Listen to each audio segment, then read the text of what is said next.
Tout comme nous, les animaux doivent satisfaire leurs besoins pour survivre. Ils doivent trouver de la nourriture, trouver un endroit où se cacher ou se reposer et trouver un partenaire.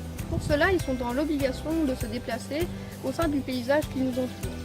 Certains éléments de ce paysage sont appelés réservoirs de biodiversité car ils permettent aux animaux de réaliser une grande majorité de leur cycle de vie. Par exemple, les massifs forestiers ou encore les prairies bocagères.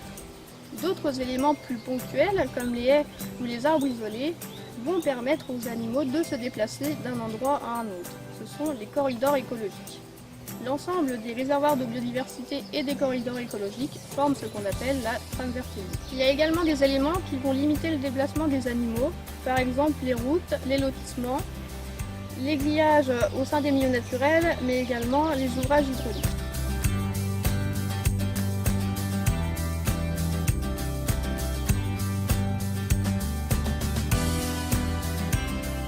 Mon rôle consiste à accompagner les élus pour la prise en compte de cette trame verte et bleue au sein de leur projet d'aménagement. Sa préservation va permettre de protéger la faune et la flore du territoire. J'ai aussi pour rôle de sensibiliser les habitants, car tout le monde peut agir à sa manière, et proscrire les plantes exotiques envahissantes. En effet, celles-ci peuvent avoir des impacts sur nos milieux naturels et sur notre santé.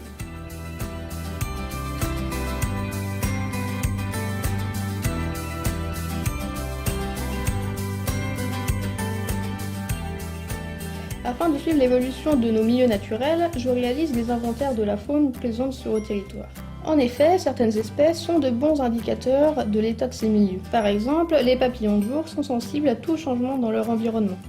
En comptant le nombre d'espèces sur un site et en le comparant plusieurs années après, je vais pouvoir estimer si le milieu est bien conservé ou s'il se dégrade. Pour réaliser cet inventaire, je parcours des milieux ouverts comme les pelouses calciques.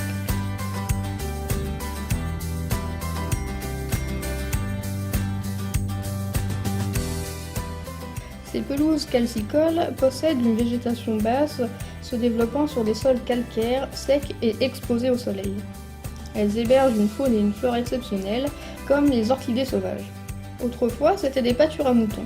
Ces pelouses sont aujourd'hui abandonnées et se referment petit à petit.